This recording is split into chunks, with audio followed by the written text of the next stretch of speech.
2007년 여름에 야마다 사장 셀러리맨의 천국을 만든다라는 다큐멘터리가 한국에서 보도된 적이 있습니다.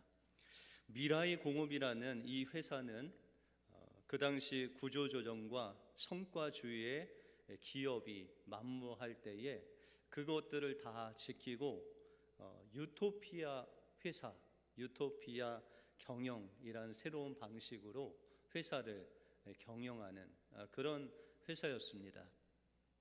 이 회사의 특징은 잔업이나 휴일 근무가 없고 전 직원이 다 정규직으로 채용을 합니다.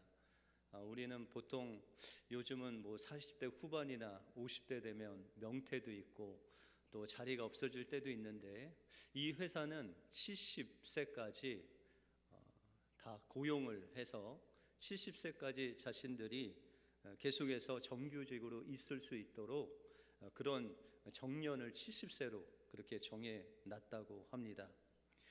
이 회사의 특징은 휴일날 와서 근무 안 해도 되고 연간 한 140일 동안 휴일을 주고 또한 3년 동안 육아 휴식을 받을 수 있습니다. 그리고 모든 직원이라면 5년마다 해외여행을 보내주고 또한 회사에 좋은 아이디어를 내면 그 아이디어에 맞는 또 포상금을 받는다고 합니다. 예를 들어서 그 회사에서 점심을 제공하는데 어떤 날은 점심 식사가 조금 마음에 안 들면 메뉴를 좀 바꿔달라고 그렇게 쪽지에 써서 자신의 의견을 제출합니다. 그래서 그 의견이 반영되면 그 점심 식사의 메뉴를 바꾸기도 하고 그 바꿈으로 인해서 포상금도 그 사람에게 준다는 것이죠. 또한 식당에 가는 길이 조금 쌍막하면 꽃이나 화분을 좀 놓았으면 좋겠다, 이런 조그만 의견을 내도 그것이 반영되면 그에게 포상금으로 한 500엔 정도의 돈을 주기도 했다라고 그렇게 이야기를 합니다. 이렇게 직원들의 아주 자유로운 그런 의견을 수렴하고 또한 아이디어를 수렴해서 아주 자유스럽게 또한 사람들 존중하며 회사를 경영하는데, 저렇게 하면 경영이 되겠나라고 생각하지만 이런 경영 방침에도 불구하고 이 회사는 일본의 동종 업계에서 매출 1위를 기록하고 회사 제품 90%가 직원들의 자발적인 그런 발표한 아이디어를 통해서 이제 새로운 아이템을 생산해 냈다라고 그렇게 이야기를 하고 있습니다. 그래서 이 야마다 사장은 회사 경영에 대해서 이야기하기를, 인간은 말이 아닙니다. 말은 당근만 주면 되지만 인간은 당근만 필요한 것이 아니라 그의 삶과 그의 인격을 존중해 주어야 됩니다. 그래서 원가 절감은 필요하고 옳지만 급여를 낮출 필요는 없습니다 라고 하면서 기업은 사원들의 복지를 늘 생각하고 회사보다도 그 가정을 더 중요시 여겨야 됩니다 라고 그렇게 이야기를 해 주었습니다.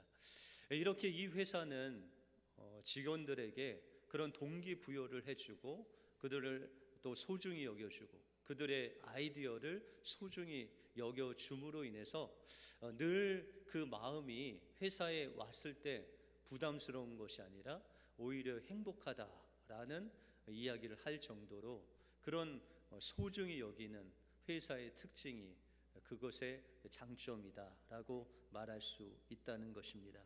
여러분들, 교회는 어떨까요? 우리 교회에 일하는 것도 중요합니다. 봉사도 중요한데 사람을 살리고 복음으로 사람을 세우고 또한 그 세운 사람을 다시 세상에 보내는 것, 사람을 소중히 여기고 사람을 살리는 일이 가장 중요하죠. 이 일을 하다 보면 또한 하나님께서 우리에게 필요한 봉사 또 교회 일을 자연스럽게 하나님의 그 생명으로 할 수 있게끔 인도해 주신다라는 것이죠. 그래서 우리 은혜교회는 사랑의 말, 겸손의 말, 서로 세우고 생명을 살리고 세우는 말과 또한 행동을 할 때 하나님께서 피값 주고 세우신 우리 교회가 하나님이 원하시는 아름다운 교회의 모습으로 세워질 줄 믿습니다. 이 일에 다 동참하셔서 하나님께서 주시는 은혜를 누리시는 여러분들의 삶이 되시길 주님의 이름으로 축원드립니다. 오늘 본문을 통해서 하나님께서 지난주에 우리는 포이에마, 하나님의 걸작품으로 만드신 우리를 통해서 어떻게 하면 세상과의 관계, 또한 사람과의 관계, 피조물과의 관계를 화목한 관계로 이끌 수 있는가, 또 이 화목한 관계를 맺다 보면 하나님께서 이 화목의 관계를 통해서 우리에게 주시는 축복이 무엇인지 오늘 본문을 통해서 살펴보겠습니다. 먼저 화목의 관계는 예수님의 십자가를 통해서만 맺을 수 있습니다. 오늘 본문 11절에 보시면 그러므로 생각하라. 너희는 그때의 육체로 이방인이요 손으로 육체에 행한 할례당이라 칭하는 자들에게 무할례당이라 칭함을 받는 자들이었다라고 말씀하고 있습니다. 이 사도 바울은 에베소 교인들에게 생각하라라는 거예요. 무엇을 생각하라고요? 우리가 예전에 어떤 사람이었음을 다시 한번 기억하라라는 것이죠. 여러분들 믿기 전에는 우리가 어떤 사람이었을까요? 오늘 본문에 보시면 우리는 하나님과 상관없는 외인이고 이방인이고 또한 하나님 없이 살아가는 그런 죄와 허물로 죽었던 우리의 인생이었다라고 그렇게 말씀하고 있습니다. 그런데 오늘 본문 말씀 14절에 보시면 그는 우리의 화평이신지라 둘로 하나를 만드사 중간에 막힌 담을 허셨다라고 말씀하고 있습니다.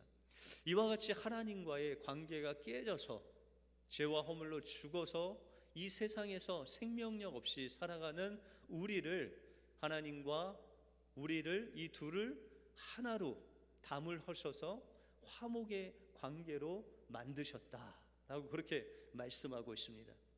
그런데 여기서 예수님께서 십자가를 통해서 우리에게 주신 이 화평이라는 단어를 보면 여러분들이 잘 아시는 히브리어로 샬롬이라는 단어입니다. 그리고 헬라어로는 에이레네라는 단어입니다. 그런데 이 평강이라는 단어, 화평이라는 단어에는 두 가지 큰 의미가 있습니다. 첫 번째는 전쟁이나 또한 어떤 싸움으로 인해서 두려워하는 마음, 불안한 마음을 다 회복하고 하나된 상태, 다시 말해서 건강하고 복되고 또한 번영을 누리는 그 상태를 가리켜서 샬롬이다, 평화다라고 그렇게 이야기합니다. 이런 첫 번째 의미가 있고, 두 번째 의미는 하나님과의 개인적인 관계에 있어서 하나님과 관계를 잘 맺음으로 내적인 조화를 이루고 그 내적인 조화를 다른 사람의 관계에도 맺어가는 것들, 그것이 바로 이 평강이다, 샬롬이다 라고 그렇게 말씀하고 있습니다. 다시 말해서 하나님과 우리의 관계가 회복되고 그 회복된 관계를 통해서 인간과 인간의 그 관계가 회복되어 있는 그 상태를 가리켜서 샬롬, 에이레네라는 의미를 갖는다라는 것이죠.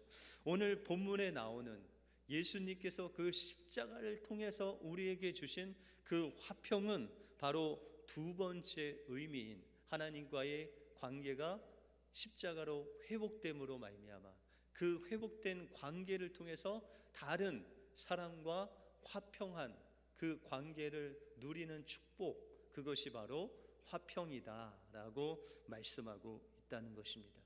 여러분들, 우리는 하나님께서 창세기 1장에 우리를 창조하실 때 이런 화평이 있었습니다. 왜냐하면 하나님과의 관계가 화평했기 때문입니다. 그래서 창세기 1장에 보시면은 하나님이 가라사대 우리 형상을 따라 우리의 모양대로 우리가 사람을 만들고 라고 말씀하고 있습니다. 하나님께서 우리의 모양에서 우리는 누굴까요?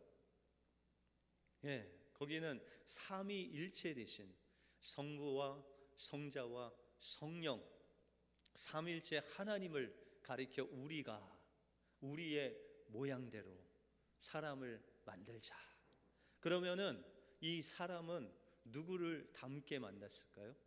하나님을 닮게 만들었죠. 여러분들 자녀들의 닮은 모습을 때로는 이렇게 아이들이 자랄 때 깜짝깜짝 놀라지 않습니까? 뭐 말하는 거나 아니면 행동하는 거나 어쩌면 내가 어렸을 때 행동한 거하고 똑같은지, 이 DNA라는 게 얼마나 놀라운지 우리가 좀 놀란 적이 있죠. 그냥 좋은 것만 닮았으면 좋겠는데, 아니 이 나쁜 것까지도 그냥 성격까지도 그대로 담는 그 자녀의 모습을 우리가 볼 수 있죠. 그런데 하나님께서 우리를 만드실 때 하나님, 이 부모가 자녀를 낳듯이 그렇게 인간을 하나님을 닮게 만드셨다라는 것이죠. 그리고 그 관계는 부모와 자녀의 관계같이 자신의 모든 것을 주어도 아깝지 않는 그런 사랑의 관계로 하나님께서 우리를 지으셨다라는 것이죠. 근데 하나님께서 이제 사람도 만들고 모든 만물을 만들고 심히 좋았다라고 했는데, 한 가지 사람을 봤을 때 조금 마음에 걸리는 것이 있었어요. 그것이 바로 아담이 혼자 있는 것을 볼 때 마음이 편치 않으셨다. 그래서 이 아담을 잠들게 하시고 그 갈비뼈를 취해서 여자를 만드셨죠. 그리고 아담이 이제 잠에서 깨어서 보니까 하나님께서 만드신 존재가 있는데 그 여자를 볼 때 막 감탄을 했죠. 그래서 아담이 하와를 보고 이는 내 뼈 중의 뼈요, 살 중의 살이다 라고 하면서 그 여자의 이름을 지어주는데 하와라고 지어줍니다. 그 하와의 뜻은 생명이라는 뜻입니다. 정말 생명의 어미와 같이 그렇게 아름다운 존재를 하와라고 지어주죠. 그래서 하나님께서 이 둘이 하나 되어서 사랑하며 살 수 있도록 가정을 이루게 하십니다. 그리고 여러분들 이 에덴 동산에 보시면은 하나님과 우리의 관계, 또 여자와 남자의 관계뿐만 아니라 피조물과 사람들의 관계에 대해서 말씀하시죠. 그래서 아담에게 이 동물들, 하나님이 창조해 놓으신 그 모든 것들의 이름을 짓게 하죠. 여러분들 어떻게 자녀의 이름을 누가 지어주셨어요? 어떤 분들은 뭐 할아버지, 또 아버지, 이 부모님이 주로 짓죠. 그런데 그 모든 만물들의, 동물들의 이름을 아담과 하와가 지어줬다는 거예요. 그런 관계예요. 여러분들, 그래서 하나님께서 모든 만물들을 이 사람의 손에 맡기신 것이죠. 하나님이 닮은 여러분들을 만드신 것 같이 그 피조물들과 이 인간의 관계는 부모와 자녀와의 관계같이 이름을 져주고 또 보살펴주고 또 다스리는 그런 존재로 하나님께서 평안의 관계로 우리를 만드셨다라는 것이죠. 그런데 여러분들, 이 화목의 관계, 화평의 관계가 창세기 3장에 보시면 깨지죠. 그 관계를 깨뜨리는 주범이 뭐죠? 바로 죄입니다. 죄. 하나님께서 명령하신 그 선악과를 먹음으로 죄가 인간에 들어옴으로 말미암아 이제 하나님과의 관계, 또 인간과의 관계, 인간과 피조물과의 관계가 모두 깨져 버립니다. 그래서 하나님께서 아담을 찾는데 아담이 숨어버려요. 왜요? 옷을 입지 않았으므로 부끄러움을, 전에는 부끄럽지 않았는데 그 영광이 사라지다 보니까 하나님 앞에서 부끄러운 존재가, 하나님이 두려운 존재가 되어서 하나님과 단절된 관계가 되어버리죠. 예전에는 내 뼈 중에 뼈요, 살 중에 살이라고 그 아내를 이야기했는데 이제는 하나님 앞에 저 여자가, 하나님이 주신 저 여자 때문에 제가 선악과를 먹었다고 하면서 이름도 부르지 않고 그냥 저 여자라고 자기 아내를 그렇게 부르면서 모든 죄를 그 아내에게 탓하는 아담의 모습을 우리가 볼 수 있습니다. 여러분들, 또한 하와는 어떻게 이야기하죠? 뱀이 있는데 그 뱀에게 모든 죄를 전가하죠. 여러분들, 뱀의 이름은 누가 지어줬을까요? 아담과 하와가 줬잖아요. 그런 관계였는데 이제 뱀에게 모든 죄를 전가하고 하나님께서 뱀을 우리 인간과 원수된 존재로 만드시죠. 그래서 성경에 처음으로 원수라는 단어가 나오는데 그것이 바로 우리 인간과 피조물 간의 관계가 깨진 모습을 가리켜서 원수라고 그렇게 이야기를 합니다. 여러분들, 이렇게 죄로 인해서 하나님과의 관계, 인간의 관계, 또 피조물의 관계가 다 깨짐으로 말미암아 우리가 이 땅에 살아가는 이 삶 속에서 늘 사랑과의 관계의 깨진 관계 때문에 우리가 슬퍼하고 고민하고 또한 아파하고 있다라는 것이죠. 여러분들, 그러면은 우리가 하나님과의 관계 속에서 우리가 하나님께 불순종함으로 죄를 짓고 관계가 깨졌다면 여러분들, 사랑과의 관계에 있어서 죄는 무엇일까요? 어떤 것이 구체적으로 죄일까요? 만약에 어떤 사람을 만났는데 여러분들이 욕설을 막 그 사람한테 퍼붓어요. 그러면 그 사람과의 관계가 어떻게 될까요? 깨지죠. 그 관계를 깨지게 한 게 무엇이죠? 욕하는 거죠. 그러면 욕하는 것은 무엇일까요? 죄라는 거예요. 우리의 관계를 깨뜨리는 것이 죄인데 우리가 욕함으로 관계가 깨졌다면 우리가 다른 사람의 인격을 무시하는 그 욕하는 것은 바로 죄다라고 말씀하고 있는 거죠. 만약에 다른 사람의 행동이 마음에 안 들어서 뒤에서 비방을 했어요. 막 험담을 했어요. 근데 그 사람이 그걸 알았어. 그러면 이 험담한 사람하고 험담한 것을 들은 사람하고 관계가 어떻게 될까요? 깨지게 되죠. 무엇이 깨지게 했어요? 비방하고 험담한 것이. 그러면 비방과 험담은 뭐예요? 죄라는 것이죠. 여러분들, 남편과 아내의 관계에 있어서도 남편이 아내 몰래 다른 여자를 만났어요. 바람을 핀 거죠. 그럼 관계가 깨질까요? 안 깨질까요? 완전히 깨지죠. 그러면 바람 피는 거는 뭐예요? 죄라는 거예요. 이렇게 죄가 우리 인간 사이의 관계를 다 깨뜨리는 거예요. 피조물 관계도 깨뜨리고 하나님과의 관계도 깨뜨린 거죠.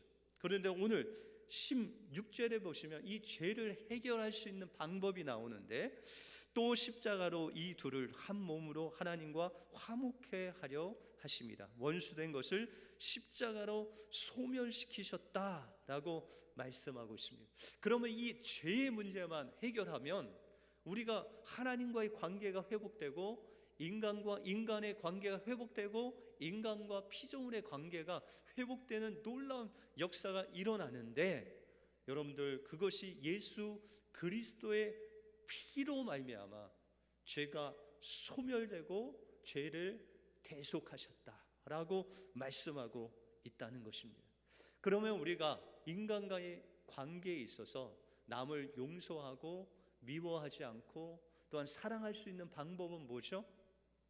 바로 예수 그리스도의 십자가의 능력이 우리의 것이 되면, 다시 말해서 우리가 예수 안에 거하는 삶을 살면, 다시 말해서 예수님이 우리와 늘 함께 하시는 것을, 하나님의 임재를 경험하게 되면, 예수님을 경험하면 예수님의 그 십자가를 경험하고 예수 그리스도의 십자가를 경험하면 예수님께서 십자가를 통해서 우리에게 주신 그 사랑이 우리 안에서 역사되어서 용서할 수 없는 자를 용서하고 미워할 수밖에 없는 자를 미워하지 않는 관계의 회복이 예수 그리스도의 십자가 사랑을 통해서 우리 안에 일어나게 된다라는 것이죠. 여러분들, 우리가 예수를 믿고 다른 사람들을 용서하는 것이 쉬울까요? 어려울까요? 어떤 분은, 목사님, 제가요 한 20년 동안 같이 살면서 노력했거든요. 내가 좀 낮추고 노력하고 그 사람을 정말 사랑하려고 노력했는데 이제 안 돼요. 저 포기할래요. 여러분들, 우리가 20년, 30년 아무리 노력해도요 우리의 힘으로는 용서할 수가 없어요. 여러분들이 힘으로는요 누구 하나 미워하지 않을 수가 없다라는 것이죠. 만약에 여러분들이 노력해서 그 사람이 용서된다, 그 사람을 미워하지 않는다라고 하면 예수님의 십자가가 필요 없죠. 예수님의 십자가 외에는 죄를 소멸하고 죄를 대속할 수 없기 때문에 예수님께서 그 하늘 보좌 버리시고 이 땅에 오셔서 자신의 그 죄 없는 피를, 물을 다 쏟기까지 하시면서 그 십자가에서 죽으신 것입니다. 그러므로 예수 그리스도의 그 십자가 사랑 외에는, 그 십자가 보혈 외에는 죄를 사할 수 있는, 관계를 회복할 수 있는 것이 없다라고 말씀하고 있습니다. 그래서 13절에 보시면 이제는 전에 멀리 있던 너희가 그리스도 예수 안에서 그리스도의 피로 가까워졌다라고 말씀하고 있다는 것입니다. 그러므로 우리가 화목하게 될 수 있는 비결은 바로 예수 그리스도의 보혈, 그 십자가의 은혜가 바로 우리의 관계를 회복하는 놀라운 역사를 일으켜 주신다라는 것입니다. 바로 이 십자가를 경험하기 위해서는 여러분들 매일매일 우리의 삶 속에서 예수 그리스도 안에 거하고 그 예수 그리스도 안에서 예수님과의 친밀한 교제를 통해서 예수님의 피가 우리에게 발라져야 된다는 것이죠. 그래서 요한 1서 1장 9절에 보시면 만일 우리가 우리 죄를 자백하면 저는 미쁘시고 의로우사 우리 죄를 사하시며 모든 불의에서 우리의 모든 죄를 깨끗게 하실 것이다 라고 말씀하고 있습니다. 여러분들, 우리가 예수 그리스도의 그 십자가 보혈을 의지하고 그 효력이 우리 안에서 역사되기만 하면 우리의 관계가 깨진 부부의 관계가 회복되고, 또한 다른 사람의 깨진 그 관계가 회복되고, 우리 하나님과의 관계가 회복되고, 깨진 피조물 관계가 회복되는 놀라운 역사가 바로 주님의 그 십자가의 보혈이 우리 안에 역사되면 이루어진다라고 말씀하고 있다는 것입니다. 그러므로 여러분들, 만약에 여러분들 직장에서 비즈니스 때문에 어떤 사람과 만났는데 좀 그 마음이 잘 안 맞아서 서로 좀 다투는 일이 있었어요. 그런데 갑자기 그곳에 예수님이 임재하신 거예요. 예수님이 함께 하신 것을 느낀 거예요. 그러면 여러분들 어떻게 하실 거예요? 막 다투려고 하다가도 우리의 말을 바꿔서 그 사람을 조금 용납해주고, 또 말을 조금 바꿔서 부드러운 말로 대화를 해서 그 관계가 깨지지 않게 되는 것이죠. 그것이 바로 주님의 십자가가 우리의 삶 속에서 역사하는 현장이다라는 것이죠. 여러분들, 아내와 남편과 살아갈 때 의견이 좀 맞지 않을 수 있지 않습니까? 그래서 좀 언성이 높여지고 부부 싸움을 하려고 할 때 갑자기 주님의 십자가가 생각나요. 주님이 이곳에 함께 하신 거예요. 그러면 이곳에 주님이 계시구나. 주님도 우리를 용납하시고 우리를 받아주시고 죽도록 사랑하셨는데, 아내의 그 안 맞는 의견을 우리가 조금 양보하고 의견을 받아주고 그를 사랑하면 되지라는 마음으로 변화되면 그 부부싸움이 일어날 수가 없다라는 것이죠. 여러분들, 자녀들이 말썽을 부려서 험한 말을 하는데 주님의 십자가가 생각나요. 주님이 여기에 함께 하시는 거예요. 그러면 저도 주님 앞에서 이렇게 말썽 부리고 주님의 말 안 듣고 한 적이 있는데, 주님의 사랑이 느껴지면 다시 아이 머리 쓰다마주면서 격려해주고, 또 다시금 하지 말라고 이야기해주면서 그를 안아주고 감싸주는 놀라운 관계의 회복이 일어나게 되죠. 여러분들, 요즘 코로나로 많이 어려운데 하루 종일 밖에서 일하고 너무 스트레스 받고 정말 이렇게 계속 일을 해야 되나라는 그런 마음으로 하루를 마무리하려고 하는데, 저녁 늦게 그곳에 주님이 함께 계시는 그 십자가가 느껴지는 거예요. 그러면은 주님께서 여러분들의 마음을 위로해 주면서 여러분들에게 힘들지라고 하시면서 나도 너를 구원하기 위해서 그 십자가의 그 고난이 참 힘들었다. 그 십자가를 생각하면 우리의 스트레스, 우리의 어려움이 다 물녹듯 녹고 주님의 사랑으로 회복되는 놀라운 역사가 일어나게 된다라는 것입니다. 그러므로 주님의 십자가로서 회복되지 않을 관계가 없고 주님의 그 십자가의 사랑, 그 사랑으로 용서할 수 없는 사람이 없게 된다라는 것이죠. 그 청년 바보 의사라는 책의 주인공인 안수연 형제가 있는데요, 그 책에 보면은 한밤중에 사발면 배달이라는 글이 나옵니다. 어느 날 한밤중에 술이 잔뜩 취해갖고 다른 사람들에게 시비 걸다가 죽도록 맞아서 이 응급실에 들어온 환자가 있었습니다. 그런데 그 환자에게 보호자도 없고 누가 이렇게 돌봐줄 사람도 없는데 그 환자를 불쌍히 여긴 주치의가 저 환자에게 사발면이나 하나 갖다 줘라 하고 그렇게 이야기를 했습니다. 그 당시 레지던트였던 이 안수연 형제는 주치의가 말한 대로 사발면을 이제 마련해서 갖다 주려고 하는데 그 마음속에 그 환자가 좀 불쌍하다라는 그런 마음이 들었답니다. 그래서 사발면만 갖다 주는 것보다 그래도 찬밥이라도 말아서 따뜻하게 먹게 해야 되겠다라고 생각하고 지하 1층에 내려와서 직원 식당에 내려와서 거기에서 일하시는 아주머니한테 혹시 남은 찬밥이 있습니까? 라고 물어봤답니다. 그랬더니 아주머니가 그 찬밥이 하나도 없다는 거예요. 그런데 그 안수연 선생님을 좀 미쁘게 보고 우리에게 밥은 없는데 이 죽은 있다. 그래서 죽을 아주 따뜻하게 데워서 반찬 몇 가지를 해서 주시는 거예요. 그래서 그 죽과 반찬과 사발면을 가지고 그 지하 1층에서 응급실까지 가서 그 환자를 먹였다라는 것이죠. 우리가 생각할 때는 의사가 뭐 저렇게까지 해야 되나라고 생각할 수 있지만 늘 이 안수연 형제는 이런 식으로 그 환자들을 대했다라는 것이죠. 이 안수연 형제가 레지던트 1년차 때 돌아보았던 한 난소암에 걸렸던 할머니의 고백이 이 어린 의사가 나를 살렸다라고 그렇게 고백을 했다고 합니다. 여러분들 레지던트 1년차 그 의사가 난소암 말기 환자 할머니에게 무엇을 해줄 수 있겠습니까? 뭐 그 암을 낫게 해주겠습니까? 그 고통을 줄어들게 해줄 수 있겠습니까? 그런데 그 안수연 형제 선생은 그 말기암 환자의 고통을 들어주었다는 거예요. 그리고 위로해 주었다는 거예요.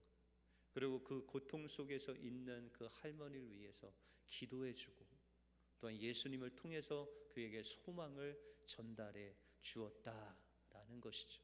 그래서 사람들이 이 안수연 형제에게는 듣는 귀가 하나 더 있다. 다시 말해서 예수님께서 주신 그 마음의 귀로 사람들의 그 마음의 소리를 듣고 또한 그들 위해서 기도해주고 또한 격려해주고 좋은 말을 통해서 그가 정말 주님께로 돌아올 수 있도록 계속해서 그를 돌봐 주었다라고 그렇게 이야기를 합니다.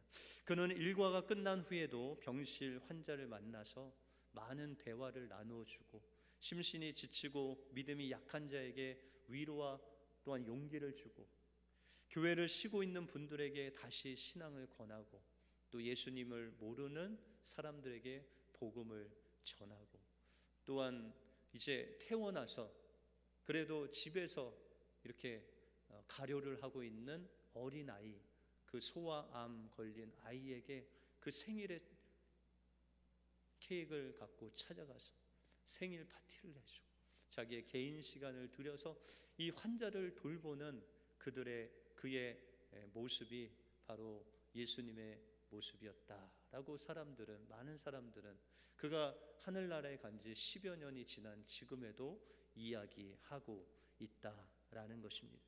바로 예수님께서 이 일을 위해서 이 땅에 오셨다라는 것이죠. 하나님과의 관계, 인간과의 관계를 회복하시기 위해서 그 십자가에 죽기까지 사랑하심으로 그 십자가를 믿는 우리에게 동일한 주님의 사랑을 주셔서 우리가 남을 비방하거나 또한 험담하는 것 대신에 서로 사랑하고 격려하고 세워주고 조금 부족해도 격려해서 사람을 살리고 세우고 또한 하나님의 일꾼으로 만드는 그 일을 위해서 주님께서 이 땅에 오셨다라는 것입니다. 그러므로 우리가 해야 될 일은 남을 용서하고 남을 미워하지 않고 죄를 짓지 않고, 그런데 이것은 우리의 노력으로 될 수가 없다라는 것이죠. 그래서 우리가 날마다, 우리가 아침마다, 점심마다, 저녁마다 주님께 가까이 가는 것이죠. 주님께 기도하는 것이죠. 하나님 말씀을 상고하는 것이죠.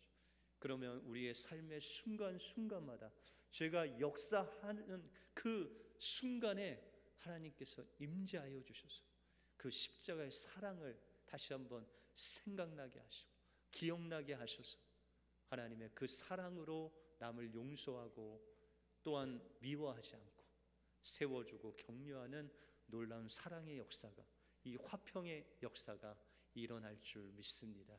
이 화평의 은혜가 여러분들 심령 속에 임해서 날마다 십자가 그 사랑으로 관계를 회복하고 사람을 살리시는 여러분들의 삶이 되시길 주님의 이름으로 축원드립니다. 기도하겠습니다.